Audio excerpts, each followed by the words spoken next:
351. Perencanaan. Fang Heng, bagaimana menurutmu? Kata-kata itu sudah berada di ujung lidahnya, tetapi saat dia hendak menolaknya, Fang Heng segera mengubah kata-katanya dan berbicara dengan jujur. Tentu saja, Ai Lei, entah di dunia paralel atau di sini, tujuan kita sama. Membawa kembali perdamaian ke dunia ini dan membangun kembali rumah kita. Kau benar, Fang Heng. Ai Lei menggebrak meja dengan penuh semangat, lalu berbalik dan berteriak kepada pedagang kiamat di sebelahnya, "Elang. Beri aku 2 kotak bir." Teguk teguk teguk. Ai Lei meneguk sebotol bir dan memberikan sebotol lainnya kepada Fang Heng. "Fang Heng, kalau butuh apa-apa, jangan ragu hubungi aku. Kita akan menyelamatkan 2 dunia terkutuk ini bersama-sama." Melihat bir yang diserahkan Ai Lei, Fang Heng menggunakan jari-jarinya untuk membuka tutup botol. Teguk teguk teguk. Petunjuk, tingkat kesukaan Anda terhadap Ai Lei telah meningkat secara signifikan. Petunjuk, Anda telah menerima tingkatan berikutnya untuk misi alur cerita utama rencana Ai Lei. Nama misi, rencana Ai Lei. Deskripsi misi, ikuti rencana Ai Lei. Kamu harus meningkatkan levelmu di pasukan pemulung sesegera mungkin untuk bertemu dengan Cook Barn. Persyaratan misi, tingkatkan level pasukan pemulung pemain ke level 10. Hadiah misi, kontribusi alur cerita utama, poin bertahan hidup, poin Raja Para Dewa. Setelah mendiskusikan beberapa detail dengan Ai Lei, Fang Heng kembali ke tempat penampungan. Melihat waktu teleportasi dunia paralel 48 jam akan segera berakhir, Fang Heng kembali offline dan membawa panduan gaib kembali ke dunia nyata.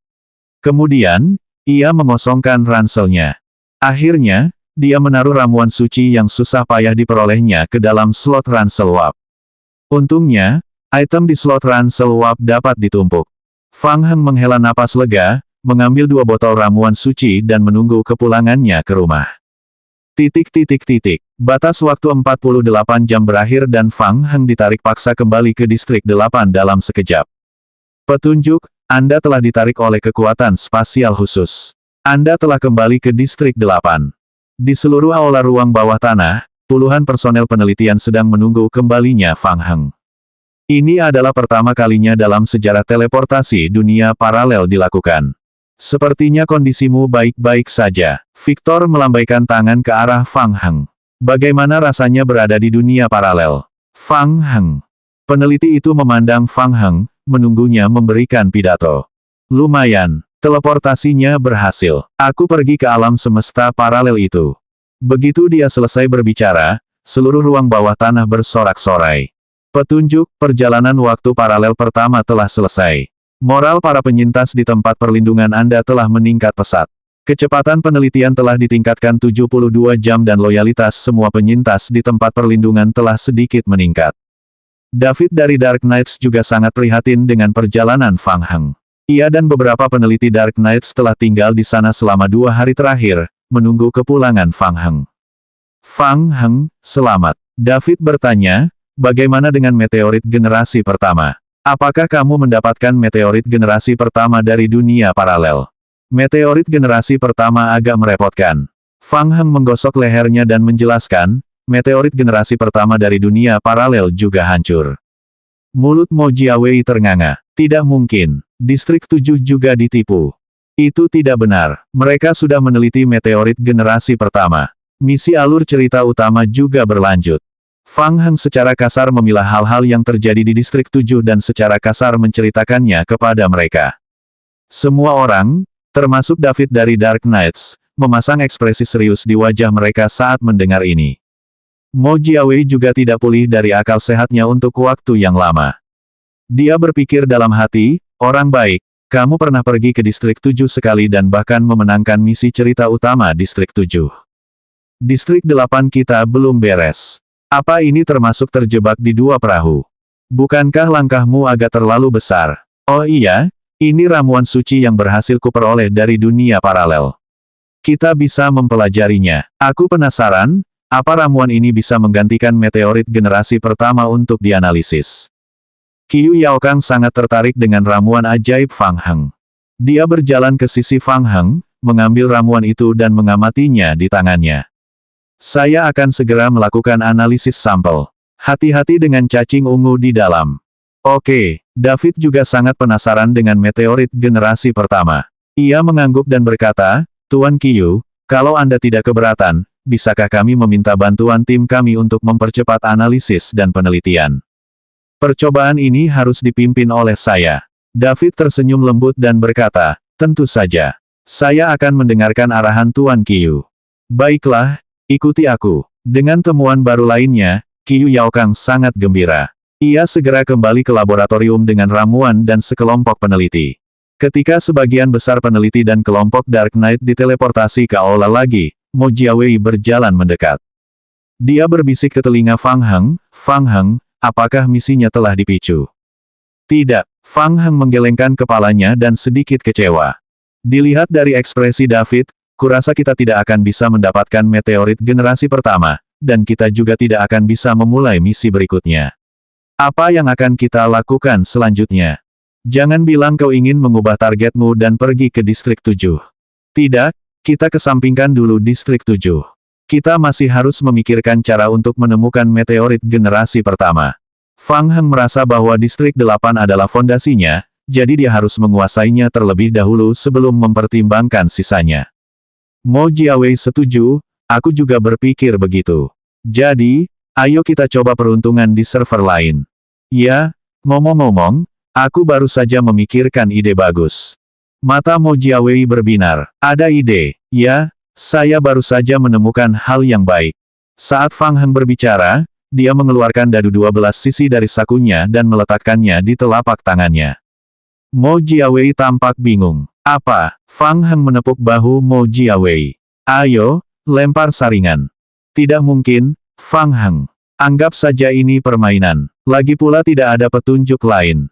Ayo kita coba keberuntungan kita di server acak. Mo Jiawei memasang ekspresi getir di wajahnya. Ia mengambil saringan itu dan menggoyang-goyangkannya dengan santai. 5 poin. Distrik 5. Fang Heng mengangkat alisnya. Ketika mereka melihat nomor itu, keduanya terdiam bersamaan. Fang Heng tiba-tiba teringat pesan yang ditinggalkan si tua hitam untuknya belum lama ini. Distrik 5. Sekarang setelah dipikir-pikirnya, mungkinkah ini petunjuk yang ditinggalkan si tua hitam untuknya? Lagi pula, si tua hitam tahu bahwa ia telah mendapatkan Victor. Si tua hitam pandai dalam analisis intelijen, jadi ia pasti bisa menganalisis bahwa ia telah memperoleh alat penghancur ruang angkasa. Mata Fang Heng menyipit. Dia ingin menghubungi Old Black dan memperoleh informasi nyata darinya. Tetapi dia tidak bisa melakukannya. Siapa peduli? Ayo ke distrik 5 dulu. Dengan pemikiran ini, Fang Heng menoleh untuk melihat Victor, yang sedang memeriksa alat penghancur ruang di belakangnya. Victor, apakah alat penghancur ruang angkasa itu masih bisa diaktifkan? Belum, Fang Heng. Untuk memastikan keamanan teleportasi berikutnya, saya masih perlu memeriksa perangkat secara menyeluruh. Jika tidak ada kecelakaan, perangkat ini bisa digunakan kembali dalam 5 jam. 5 jam sudah cukup. Fang Heng bersiap untuk offline sejenak dan beristirahat. Setelah 5 jam, ia akan langsung memasuki distrik 5 untuk mencari meteorit generasi pertama. Tunggu, Fang Heng, apakah kamu yakin ingin pergi ke distrik 5 sekarang? 352, Tempat Perlindungan Federasi. Hah, Mo Jiawei mengerutkan kening dan berkata, 2 hari yang lalu, aku dengar dari paman keempat bahwa distrik 5 akhir-akhir ini sangat kacau dan perang besar mungkin akan pecah. Sejak 2 minggu yang lalu, kami sudah mulai menarik investasi kami di distrik 5. Kalau begitu aku harus pergi dan melihatnya. Fang Heng merasa bahwa distrik 5 akan menjadi titik terobosan. Distrik 5 merupakan distrik yang paling kacau dalam kiamat zombie. Angka kematian pemain di sana tinggi. Pada awalnya, ada beberapa kekuatan anti-federasi di distrik 5. Kemudian, ketika kendali federasi atas distrik 5 berangsur-angsur berkurang, banyak penjahat dalam daftar pencarian federasi dipindahkan ke distrik 5 melalui berbagai cara. Distrik 5 pernah menjadi surga bagi para penjahat. Kemudian, berbagai kekuatan anti-federasi secara bertahap menyusup ke distrik 5 dan bergabung untuk melawan federasi. Hal ini selalu menjadi masalah bagi federasi.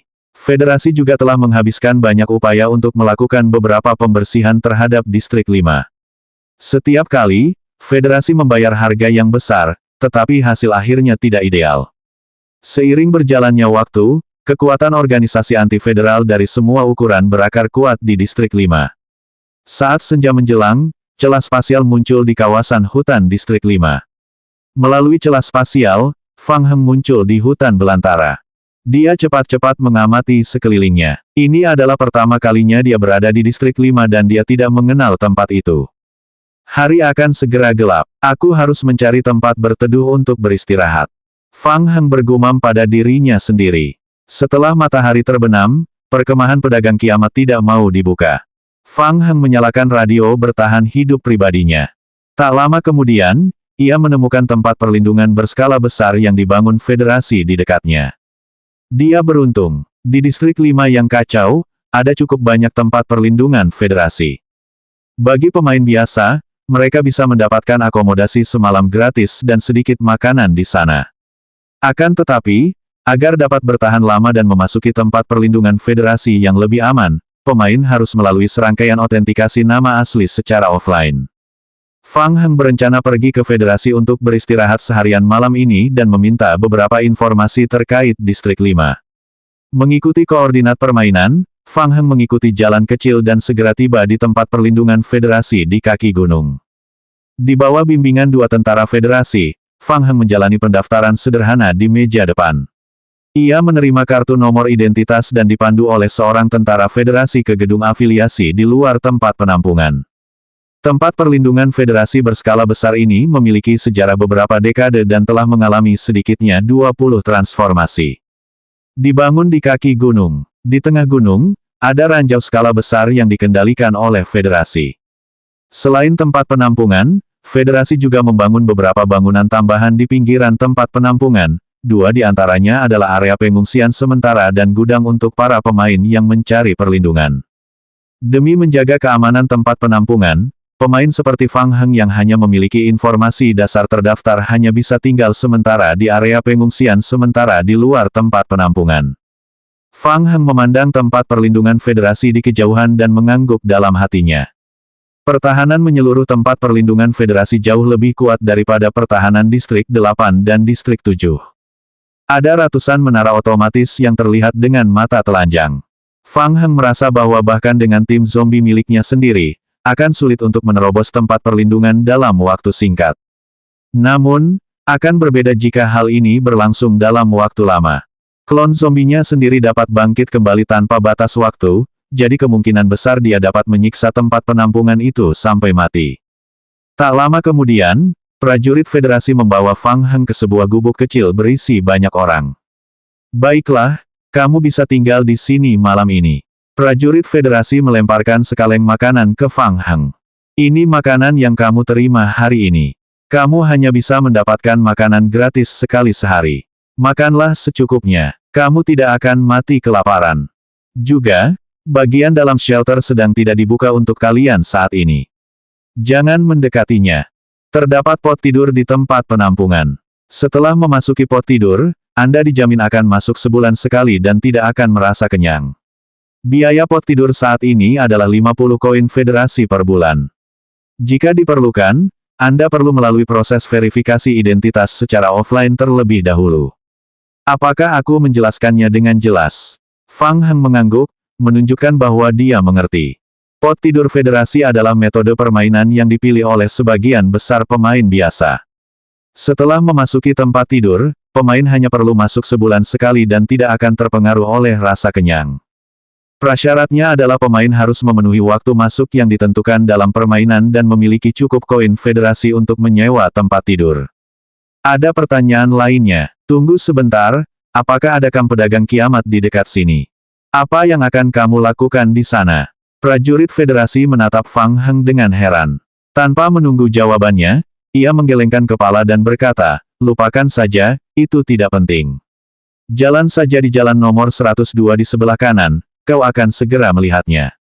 Terima kasih. Setelah menyaksikan prajurit federasi pergi, Fang Heng berbalik dan melihat tata letak keseluruhan gubuk penampungan sementara.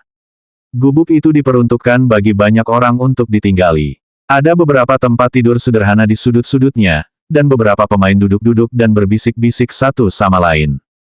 Ketika para pemain melihat Fang Heng, mereka menatapnya pada saat yang sama. Wajah baru lainnya ada di sini.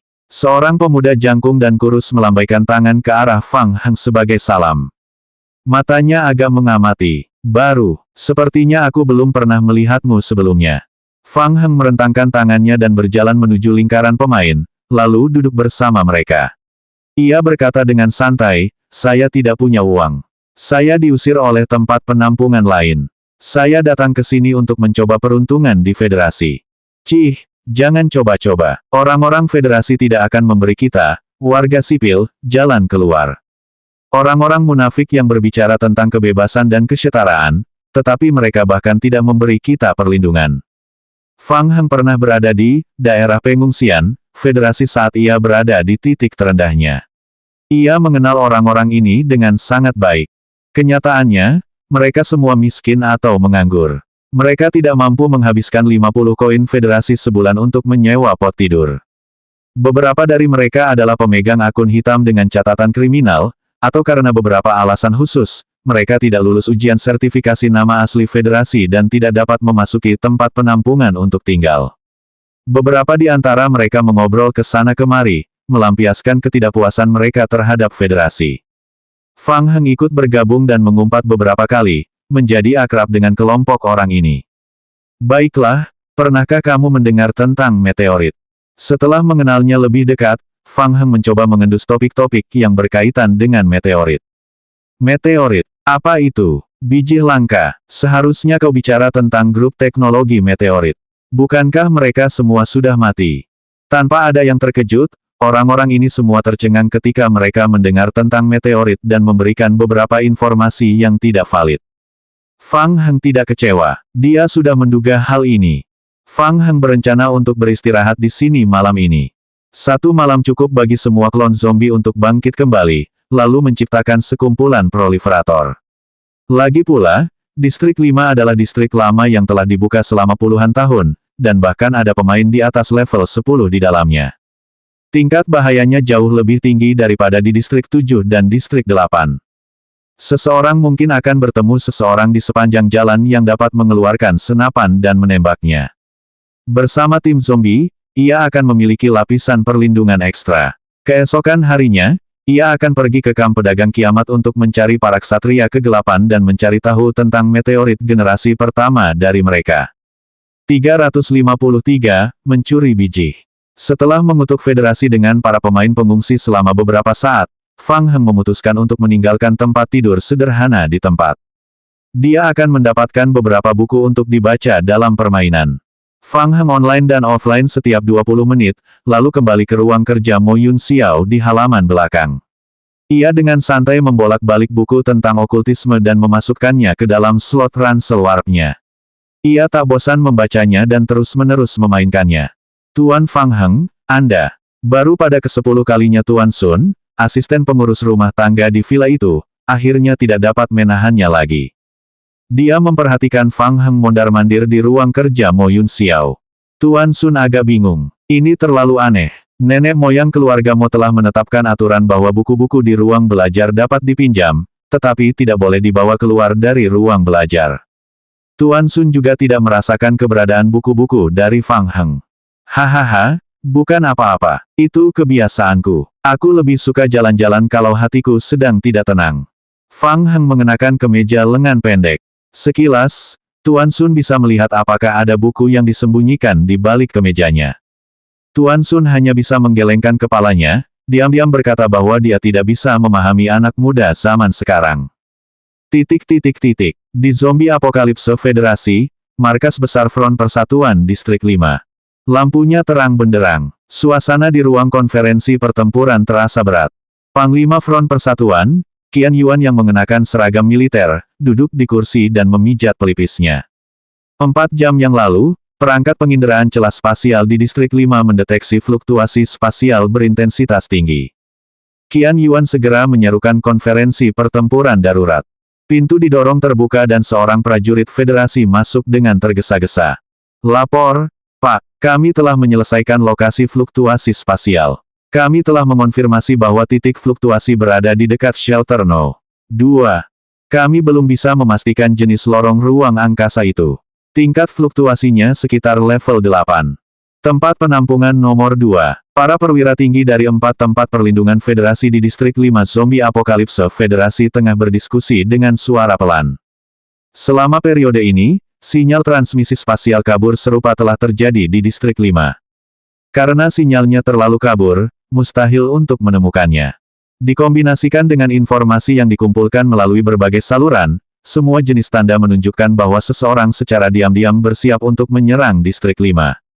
Qian Yuan secara khusus memperkuat pertahanan Distrik 5. Akan tetapi, musuh selalu sangat licik. Hanya saja hari ini, sinyal transmisinya sangat jelas. Mengapa? Mengapa mereka tidak menyembunyikan sinyalnya seperti biasa? Setelah berdiskusi dengan petugas lain di tempat penampungan Distrik 5, Qian Yuan dan petugas lainnya sampai pada jawaban yang sepakat. Bukannya mereka tidak menyembunyikannya, tetapi mereka tidak bisa melakukannya. Fluktuasi itu berada di luar jangkauan sinyal yang dapat disembunyikan. Dengan kata lain, fluktuasi spasial asli seharusnya jauh di atas level 8. Orang-orang dari organisasi anti-federaloh yang bersiap untuk mengambil tindakan. Shelter nomor 2 adalah salah satu shelter terbesar di Distrik 5. Shelter ini tidak hanya menyimpan material dan sumber daya dalam jumlah besar, tetapi juga memiliki total 30.000 pot tidur yang digunakan. Di antara mereka, ada beberapa politisi penting federasi. Qian Yuan berkata dengan suara berat, shelter nomor 2 telah memasuki status siaga tingkat 1. Semua orang harus siaga. Ya, federasi bergerak cepat. Malam telah tiba, dan kegelapan pun tiba. Fang Heng online lagi. Di tempat penampungan sementara, sebagian besar pemain bisa offline. Hanya 7 atau 8 pemain yang masih berkumpul di depan api unggun, berdiskusi dengan suara pelan. Menyadari Fang Heng tiba-tiba online, sekelompok pemain menatapnya dengan waspada. Pemain jangkung dan kurus tadi juga tidak tidur. Ia bertanya, "Kak, kenapa kakak belum istirahat malam-malam begini?" Fang Heng mengenalinya. Namanya Zuo Qing. Jangan dibahas. Aku masih harus kerja besok. Aku harus online sebentar. Fang Heng berpura-pura kesal sambil mengumpat, "Persetan dengan federasi. Mereka menekan kami, para pekerja migran. Akhir-akhir ini, sewa rumah naik lagi. Entah kapan aku bisa mendapatkan uang mukanya." Ketika semua orang mendengar ini, kewaspadaan di mata mereka sedikit berkurang dan mereka mulai mengutuk federasi. Situasi serupa sering terjadi dalam permainan. Permainan ini berada di bawah perlindungan federasi. Pemain bisa mendapatkan makanan gratis sebagai kebutuhan minimum untuk bertahan hidup, tetapi mereka tidak bisa menggunakan pot tidur secara gratis. Oleh karena itu, banyak pemain level rendah memilih bekerja di siang hari dan bermain di malam hari.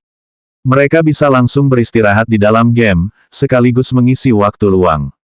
Meskipun melakukan hal ini akan membuat mereka merasa lelah saat offline keesokan harinya, setidaknya hal itu tidak akan menunda pekerjaan mereka. Fang Heng mengobrol dengan yang lain, lalu membuka catatan permainan dan meliriknya. Waktu tersisa kurang dari 10 menit dan klon zombie akan bangkit kembali. Fang Heng tidak ingin menarik perhatian, jadi dia bersiap berlari keluar dan mencari tempat tersembunyi untuk memanggil tim zombie. Tidak, di sini terlalu pengap. Aku harus jalan-jalan. Fang Heng berdiri dan berjalan menuju pintu. Seorang pemain berkata, "Sudah malam. Di luar tidak aman. Lebih baik tidak keluar." "Tidak apa-apa. Aku akan jalan-jalan saja di sekitar sini." Fang Heng mendorong pintu hingga terbuka dan berjalan keluar dari tempat penampungan sementara. Para pemain yang duduk di depan api unggun saling memandang. "Aku akan mengurusnya." Zuo Qing berdiri dan mengejar Fang Heng yang telah keluar dari gubuk. Di luar gubuk, Fang Heng sedang berjalan menyusuri jalan kecil yang agak jauh dari tempat perlindungan. Ia berencana untuk tetap berada agak jauh dan mencari tempat untuk memanggil tim zombinya. Di saat yang sama, ia juga bisa menjelajahi jalan tersebut. Tiba-tiba dia mengangkat kepalanya dan menyadari sesuatu. Apa itu? Kelopak mata Fang Heng berkedut. Pada malam hari, jarak pandang di luar tidak terlalu tinggi. Namun, berkat kemampuan penglihatan malam garis keturunan vampir, Fang Heng masih dapat melihat sekelompok pemain berjalan menuruni gunung. Fang Heng menyipitkan matanya dan hati-hati mengamati kelompok pemain. Dari area penambangan di atas, ada beberapa pemain yang bekerja sama untuk mendorong kotak-kotak dari jarak tertentu. Mereka mengangkut kotak-kotak itu ke gubuk penampungan sementara di kaki gunung tidak jauh dari sana. Mengapa mereka harus mengangkut material pada malam hari? Terlebih lagi, gerakan mereka terlihat sangat sembunyi-sembunyi. Tidak ada penerangan selama proses berlangsung, dan mereka berusaha sebisa mungkin untuk tidak bersuara. Yang membuat Fang Hen semakin penasaran adalah mereka tidak mengenakan pakaian standar federasi, tetapi mereka semua mengenakan topeng hitam. Mereka bukan pemain biasa. Mungkinkah mereka mencuri biji? Saat dia ragu, Fang Heng merasakan ada seseorang yang mendekat dari belakang. Fang Heng tiba-tiba menoleh. Seorang pria jangkung dan kurus berdiri di belakangnya. Wajahnya juga ditutupi topeng hitam. Fang Heng, jangan gugup, ini aku. Zuo Qing tertawa dan mengangkat topeng di wajahnya. Ia berjalan mendekat dan menyerahkan bongkahan emas seukuran kuku kepada Fang Heng. Saudaraku, tolonglah aku dan berpura-puralah kamu tidak melihat apapun. Fang Heng mengambil bongkahan emas itu. Barang, bongkahan emas kecil. Deskripsi, mata uang langka di era kiamat. Dapat ditukar dengan makanan dan barang habis pakai senilai yang sama di kamp pedagang era kiamat. Deskripsi, item spesial bernilai tinggi. Item ini pasti akan jatuh setelah kematian. Apakah kalian mencuri biji-biji itu? Set. Zuo Qing mengenakan topeng hitamnya lagi dan memberi isyarat kepada Fang Heng untuk diam. Saudaraku, jangan terlalu berisik. Kami hanya berusaha mencari nafkah. Itu tidak mudah. 354, waspada. Beraninya mereka mencuri dari tambang federasi. Dengan pikirannya, Fang Heng segera menyadari masalahnya. Ada yang salah. Jika mereka ketahuan mencuri dari tambang milik guild besar, paling banter mereka akan mati. Namun, mencuri dari tambang federasi akan dianggap kejahatan. Mereka akan menghadapi risiko dicari oleh federasi. Mengapa mereka mengambil risiko yang sangat besar untuk mencuri dari tambang federasi? Atau mungkinkah ada beberapa mineral bernilai tinggi di tambang di atas? Terlebih lagi, federasi telah melakukan pekerjaan yang baik dalam melindungi tambang-tambang tersebut. Alasan mereka dapat mencuri dari tambang tanpa bersuara kemungkinan besar karena mereka telah menempatkan mata-mata di dalam federasi. Terlalu sulit bagi pemain biasa untuk melakukan ini. Fang Heng menyembunyikan keraguan di hatinya dan memasang ekspresi gembira. Dia menyimpan bongkahan emas itu dan mengedipkan mata pada Zuo Qing. Hehe, kakak, kamu baik sekali. Hubungi aku kalau butuh bantuan. Aku bisa bantu. Zuo Qing menepuk bahu Fang Heng dan berkata, kita bisa menghasilkan uang bersama. Aku akan meneleponmu jika butuh bantuan. Baiklah, aku akan jalan-jalan ke sana. Zuo Qing mengerutkan kening. Dia tidak ingin Fang Heng tinggal di luar, jadi dia berkata, di luar tidak nyaman. Ayo ikut aku. Tidak apa-apa, aku akan segera kembali. Melihat waktu kelahiran kembali klon zombie hampir habis, Fang Heng bersiap untuk pergi dan menyelesaikan klon zombie terlebih dahulu. Bagus, hati-hati, jangan terlalu jauh. Oke, Fang Heng berbalik dan melangkah maju 2 langkah. Tiba-tiba, ia mendengar suara udara terpotong di belakangnya. Ledakan. Zuo Qing yang melancarkan serangan diam-diam terkejut. Fang Heng mencengkeram pergelangan tangan kanan Zuo Qing dengan satu tangan. Batang besi itu berhenti di udara. Zuo Qing secara naluri ingin menarik lengannya ke belakang, tetapi dia mendapati tangan kanannya dipegang erat oleh Fang Heng.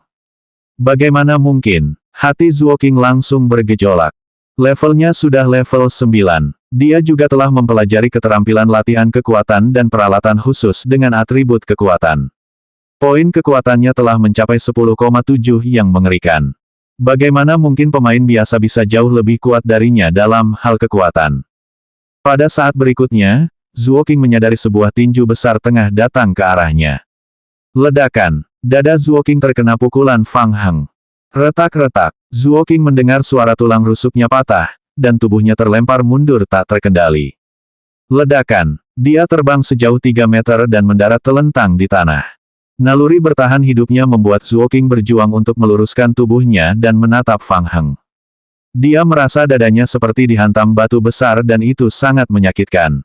Kamu jelas bukan orang biasa. Siapa kamu? Saya menolak untuk menjawab. Fang Heng terkekeh dan berjalan menuju Zuo Qing. Seharusnya aku yang bertanya. Kamu siapa? Siapa yang memintamu melakukan ini? Jangan datang. Zuo Qing menggertakkan giginya. Saking sakitnya, dahinya pun dipenuhi keringat dingin. Melihat Fang Heng mendekat, Zuo Qing segera mengeluarkan senapan dari ranselnya dan mengarahkan moncongnya ke Fang Heng. Sudah kubilang, tetaplah di tempatmu. Zuo Qing tidak ingin menembak. Pada malam hari, suara tembakan akan menarik perhatian tempat perlindungan Federasi di dekatnya dan mengganggu rencana penambangan mereka. Fang Heng juga berhenti dan menatap Zuo Qing. Pada jarak sedekat itu, Fang Heng yakin bahwa ia tidak memiliki peluang 100% untuk berhasil menghindari jangkauan senapan tersebut. Untuk sesaat, keduanya membeku di tempat. Tenggorokan Zuo Qing berguling. Dia hendak mengatakan sesuatu ketika alarm mekanis berbunyi di sekitar tempat penampungan. Waspada, waspada, waspada. Tempat perlindungan dalam status siaga tingkat 1. Semua non-kombatan, harap tetap di dalam ruangan. Waspada, waspada. Fang Heng dan Zuo Qing terkejut ketika mendengar peringatan itu. Mereka menoleh ke arah tempat perlindungan. Zuo Qing sangat terkejut. Itu adalah peringatan yang dikeluarkan oleh tempat penampungan Federasi. Mungkinkah pencurian tambang itu terbongkar? Apakah kamu melakukannya? Zuo Qing menoleh dan menatap Fang Heng. Dadanya begitu sakit hingga dia menggertakkan giginya setiap kali mengucapkan sepatah kata. Siapa kamu? Fang Heng menatap Zuo Qing dan menggelengkan kepalanya. Tidak, itu tidak ada hubungannya denganku. Mata Zuo Qing berkilat terkejut. Saat berikutnya, dia melihat beberapa susunan sihir alkimia merah aneh muncul di bawah kaki Fang Heng. Rangkaian sihir itu berputar dengan cepat. Ci, ci, ci. Beberapa bayangan merah tiba-tiba melesat keluar dari susunan sihir, meninggalkan serangkaian suara gemerisik di udara. Apa-apaan itu? Zuo Qing terkejut. Hanya dengan pikiran saja, bayangan merah yang melesat keluar dari susunan sihir telah mendekati Zuo Qing. Itu si penjilat. Zuo Qing mengenali makhluk merah itu. Si penjilat yang terpantul di matanya membesar dengan cepat. Pada saat kritis antara hidup dan mati, Zuo Qing menarik pelatuk tanpa ragu-ragu. Ledakan. Liker yang menyerang terkena tembakan langsung dari senapan. Dampak yang dahsyat itu menyebabkan liker terjatuh ke belakang. Akan tetapi, dua liker yang tersisa menerkam Zuo Qing dengan kecepatan yang lebih cepat, satu di kiri dan satu di kanan. Ci. Cakar tajamnya memotong kepala Zuo Qing. Petunjuk, Anda telah membunuh seorang pemain. Anda telah menerima poin pengalaman keterampilan guillotine plus 1-2. Mati. Fang Heng melirik mayat di tanah. Susunan sihir terus berputar di bawah kakinya dan 35 liker merangkak keluar dari susunan sihir satu demi satu. Tanah berlumpur di sekitarnya juga mulai bergolak. Pohon palem yang busuk menjulur dari tanah. Kali ini, Fang Heng hanya mengendalikan total 100 zombie tanaman merambat untuk bunuh diri dan memasuki distrik 5. Fang Heng berjalan ke mayat itu dan menyita senapan Zuo Qing. Setelah berpikir sejenak, dia melepas topeng yang dikenakan Zuo Qing di wajahnya. Ci ci ci. Para penjilat menyerbu dengan gila-gilaan dan menggerogoti mayat Zuo Qing.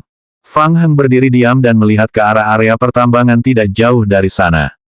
Para pemain yang sedang memindahkan kotak-kotak biji dari lereng gunung segera meninggalkan kotak-kotak itu di tempat ketika mereka mendengar peringatan itu, berhamburan seperti burung dan binatang buas.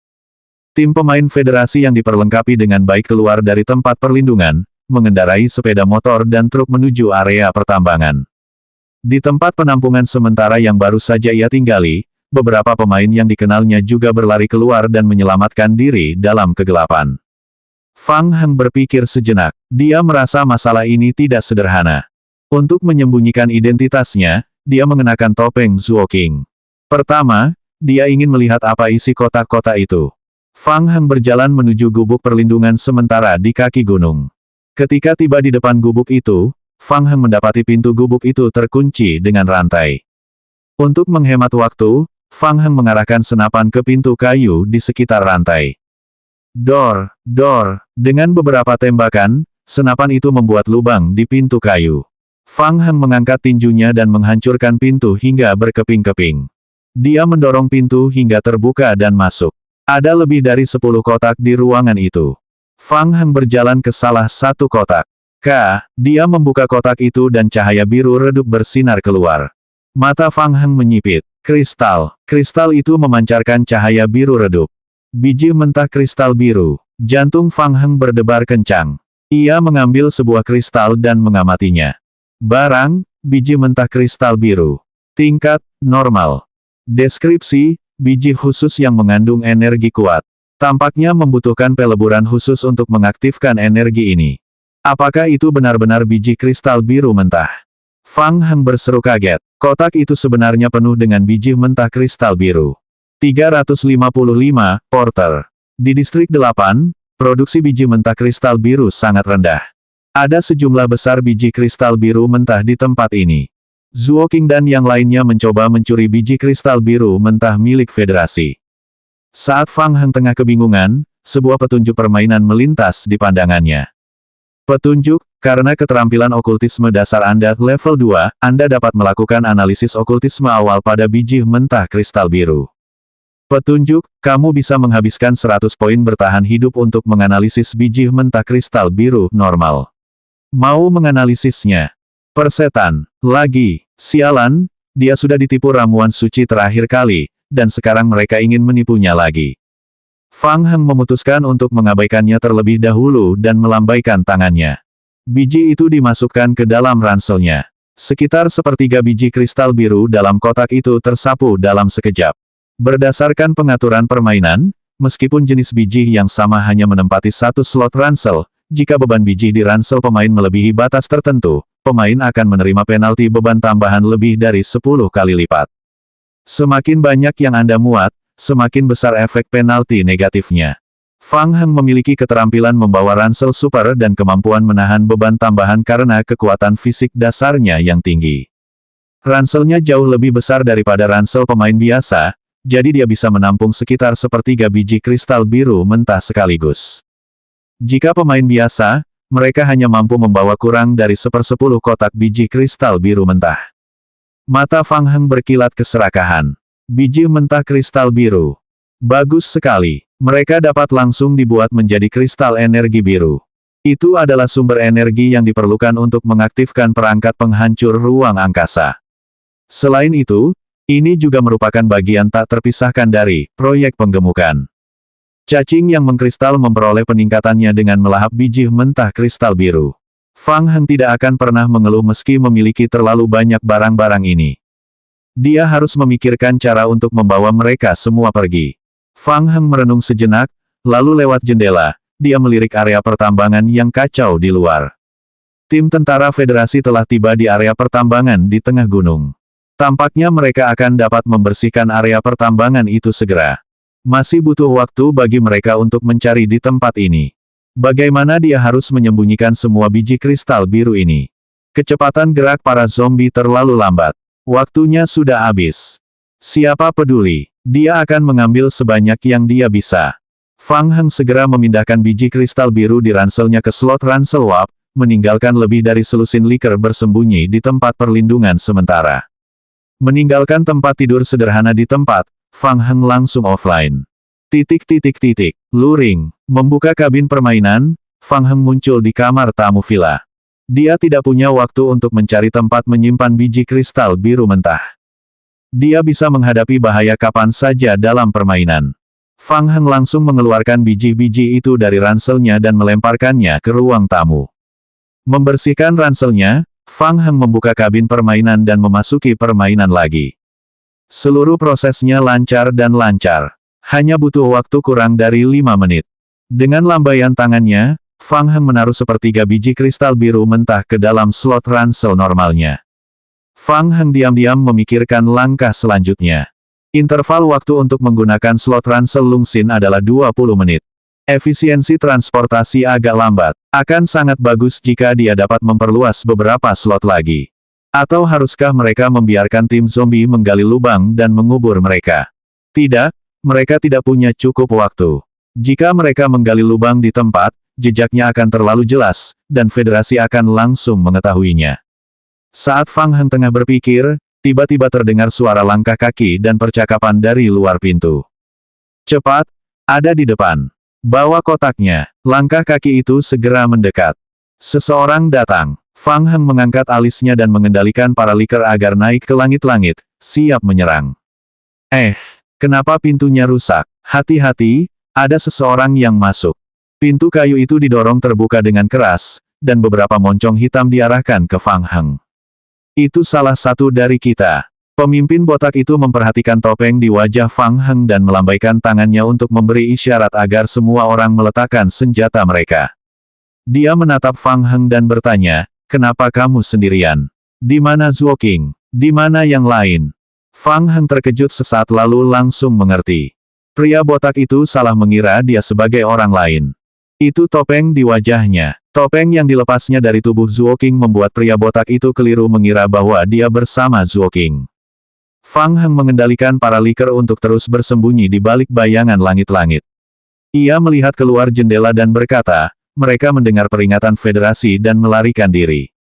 Sialan, aku tahu aku tidak bisa bergantung pada si idiot itu."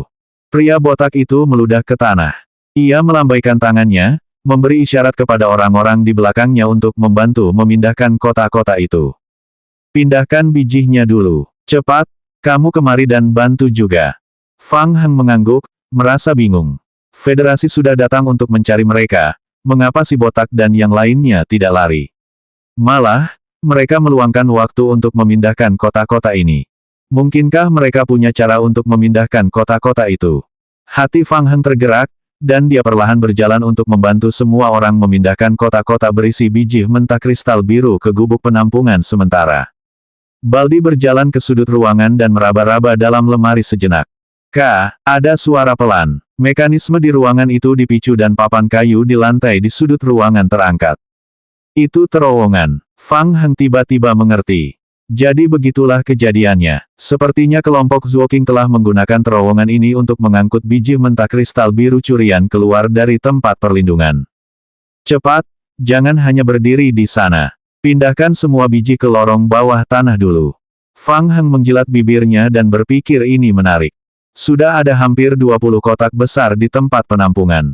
Ditambah dengan kota-kota yang telah dipindahkan Baldi dan kelompoknya jauh-jauh ke sini, totalnya ada lebih dari 30 kotak. Kekuatan fisik para pemain terbatas. Mereka sudah terengah-engah karena memindahkan lebih dari 10 kotak dari luar. Seorang pemain bertopeng agak gugup. Ia melihat keluar jendela dan berbisik kepada si botak, "Bos Cao, pindahkan mereka semua." "Apa sudah terlambat? Apa yang kamu takutkan?" Baldi memelototi orang di belakangnya. "Mereka akan memberi kita waktu. Kita tinggal memindahkan material ke dalam terowongan. Kita akan dapat 100.000 untuk setiap kotak yang kita pindahkan. Kamu bisa putuskan mau dapat uang ini atau tidak." Cao Zhengde mengumpat pelan. Semua orang mendengar keributan dari luar. Lalu, suara tembakan terdengar. Mereka sedang bertarung. Fang Heng kebingungan dan menjulurkan kepalanya untuk memeriksa. Apa itu tadi? Fang Heng terkejut saat mendapati gelombang zombie tengah bermunculan. Sejumlah besar zombie tingkat tinggi menyerang tempat perlindungan federasi. Setelah pemindaian kasar, Fang Heng menemukan setidaknya ada 5 zombie bermata satu tingkat 4 di antara mereka. Bagaimana bisa itu begitu kebetulan? Tidaklah normal jika begitu banyak zombie tiba-tiba muncul. Mereka juga dikendalikan oleh seorang pemain. Ketika tempat perlindungan diserang, Federasi segera memanggil kembali para pemain yang menjaga ketertiban di area pertambangan dan bergegas kembali ke tempat perlindungan untuk memberikan dukungan. Wus, wus, wus. Tempat perlindungan itu dilengkapi dengan senjata sinar berintensitas tinggi. Garis-garis cahaya merah pucat melesat di langit malam, membuat lubang di tubuh zombie bermata satu itu. Senjata artileri berat ditembakkan secara membabi buta ke arah gerombolan zombie. Tembakan artileri yang terus-menerus menerangi lebih dari separuh langit malam. Sejumlah besar zombie mutasi tingkat 4 mendatangkan masalah besar bagi federasi. Orang-orang itu kemungkinan besar adalah bagian dari pasukan anti-federasi. Mereka pasti menggunakan suatu cara untuk menarik gerombolan zombie agar menyerang tempat perlindungan federasi. Selanjutnya bab 356, meledak lagi.